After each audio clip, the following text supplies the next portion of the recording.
About the minute we've got left, I want to go a little bit off script with you here. It's just you and me talking here.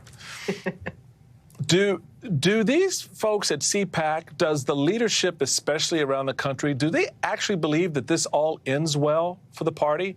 Do they really believe that their silence, their acquiescence, their go along to get along, their sort of merry, let's buckle up and unify after you just whipped our behinds in a primary election with your lies? They really think this is all going to end well for the party in 2, 3, 4 cycles, that they're going to be bigger, stronger, with more Americans joining the party as opposed to running, screaming away from it?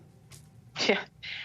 Well, I think the people who run it, right, this is a big grift for them. It has been very lucrative for them. The people who are running this, I don't think that they care. As long as they have the attention, as long as they have power, as long as they're making money, they don't care. They don't give a damn about what happens to our democracy as a result of their dereliction. And they have created a monster.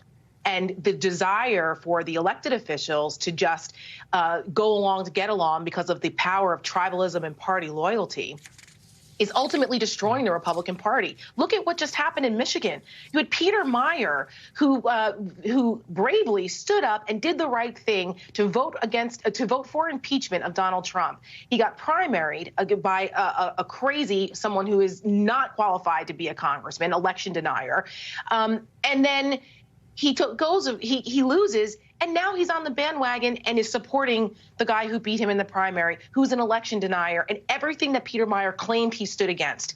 They are becoming what they despise. And now the train has left the tracks. The train has left the station, and they can't control it, so they're just going along, and it's gotten worse. There has been Michael, you know this, how many opportunities to off-ramp from this. And the leaders in the party, the people who had the opportunity to put an end to this, have not done so.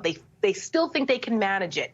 No, they cannot. They are barreling down a path to possibly destroying our free and fair election system and our democracy in 1 or 2 election cycles. That's where we are, because a major party, the Republican Party, has abandoned all principles in order to, in their minds, in their perverted minds, all to hold on to power and to have some agenda where they think that, they're going to turn it around. No, they're not.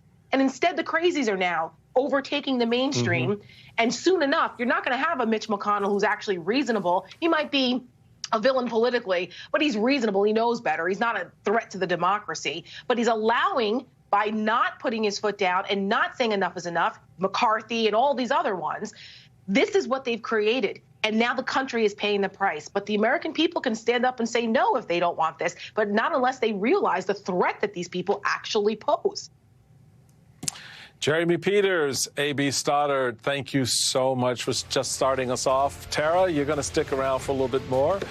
After the break, the big lie growing even bigger, how Republicans in Arizona are raising fresh doubts about election integrity. We'll talk to Arizona's Secretary of State about that.